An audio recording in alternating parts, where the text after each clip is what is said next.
Fighting for freedom, liberty, and the restoration of the Constitution. The Patrick Riggins Show. Call in now at 865-243-8255. That's 243-TALK. And now your host, Patrick Riggins. Welcome back to the Patrick Riggins Show. Some Adelita's way there to get us started. This is the second segment of the most reasoned and logical argument for libertarian government that you're going to find on the radio today. Real quick, I'd like to just comment on a story that ran here locally about how effective the traffic cameras have been and how they are putting some up and taking some down. That's here in Knoxville. Whether you're for these cameras or against them, what I want you to think about, is this something the government should be doing?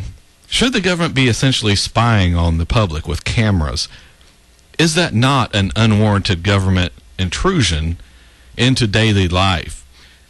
If you don't see anything wrong with this, then would you have a problem with the government putting a camera up on a pole to watch your house or watch your yard? How about a camera mounted on your car along with GPS tracking to see where you're going? They can watch you drive all around town on a video camera. Why not just incorporate a GPS into every car with the government having access to where you are at all times? That's your bathroom. Yes. After all, as I said, they're already watching you on camera. So what's the big deal about tracking you with GPS? The point is, where is the line? How far is too far? It used to be that putting up cameras and watching what people were doing, that was going too far. Now it isn't considered out of the ordinary. Do you see how the line has moved towards tyranny, towards more governmental intrusion? What makes you think that line won't continue to move in that direction? Once we all get used to seeing the line drawn in one place, the government moves it a bit further. Not far enough to create a huge outcry, just far enough to be making progress. The ones who do complain are made fun of and said to be paranoid, or a tinfoil hat wearing type of person, someone who says the sky is falling. After a few years of societal pressure, most people just shut up and accept what the government is doing because they're tired of being ostracized by their friends and the media and government. It seems as if everyone is against them, so they drop their complaints. Then the government moves the line a little further, and people who are normally quiet now speak up, and the processes begin again until they decide also to just be quiet and let the government do what it is doing. Then the line, of course, is moved again until we have the TSA filling up people in the airports, the bus stations, the train stations, heck, even sporting events. The guy with the rubber glove was surprisingly gentle. Yeah. We have cameras up and monitoring what you're doing, when you're doing it, and with whom. And speaking of the TSA, I have a story right here on my desk. Yes, wake you up while you're listening here. The TSA is doing away with body scanners. The Transportation Security Administration is ending a contract with Rapid Scan Systems, which manufactures the scanners that produce a naked image of travelers who pass through them. Now, privacy rights activists have complained that these scanners constitute a virtual strip search. Now, the TSA plans to continue using a scanner that is considered less invasive and which makes a generic image that has been likened to a cartoon, yet highlights potential foreign objects on the traveler's body. So they're still going to scan you, you know. I just see images of Bugs Bunny or the coyote. That's exactly it. And so they're still doing it, but they're still going to violate your rights. And like I said, they're just going to use Bugs Bunny or Mickey Mouse to do it. You'll look like Minnie Mouse. Yeah, just standing there. Isn't that great? We're still going to violate your rights, but this time it'll be fun. It's like when you were a kid. You went to the dentist with all those cartoon books in his office, and he and his assistants all had the little whimsical characters on their aprons. They had little cartoons painted on the walls. You know, I never fell for any of that. I always realized that no matter what was on the wall, no matter what cartoon character the dentist had on his jacket, he was still the dentist. If I had a cavity, he was still going to drill it out. There wasn't a cartoon character in the world that made a hill of beans difference to me about it. Bugs isn't sitting in the chair instead of me. Goofy isn't getting a cavity filled. It was me. Either way you argued it, it was still me in the chair. In that same way, it is still a strip search at the airport. No matter what you want to call it, no matter how many little cartoon-like people highlighting possible foreign objects on a traveler's body you use. I mean, it's like, hey, as Goofy says, you've got a gun in your pocket. Or maybe you're just excited about going to Florida. Yeah. Either way, you're going to have to go to Mickey's Fun Room to talk to one of our friendly TSA agents. Yep, the one with the crazy and fun-colored rubber glove. The guy with the rubber glove was surprisingly gentle. Yes. But getting back to the story, the TSA says the X-ray scanners will be gone by June because RapidScan was not able to come up with a software fix to make these scanners comply with a congressional mandate that these scanners provide or better protect passenger privacy. Hey, here's an idea. How about not using them at all?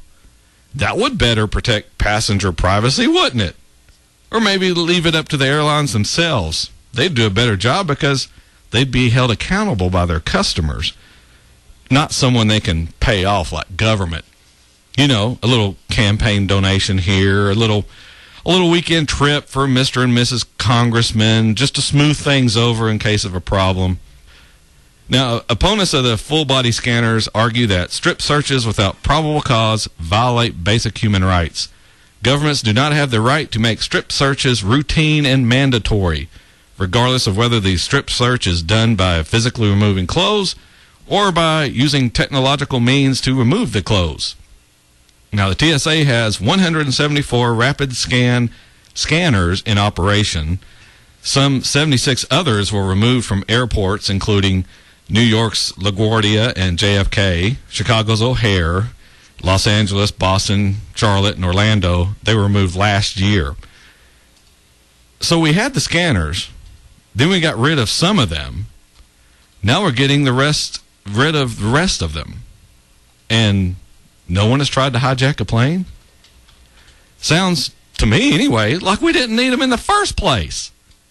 But then again, RapidScan wouldn't have got that nice government contract, and congressional representatives wouldn't have been getting those nice campaign donations from that company. Yes. It's all fun, isn't it? So don't worry about getting your privacy violated or rights violated. It's just fun. And you'll look like a cartoon. And you'll look like we're just using friendly cartoons. That's why Tori's the best over here. But getting back to the whole argument about traffic cameras and government cameras in general, we have the NSA and the FBI creating a program to pull pictures and names off the internet to create an all-inclusive facial recognition database to identify individuals no matter where they show up. All done with, quote, public pictures, publicly available information. So what's the harm, people say? That is, until they're on the receiving end of all this surveillance. But then it will be too late.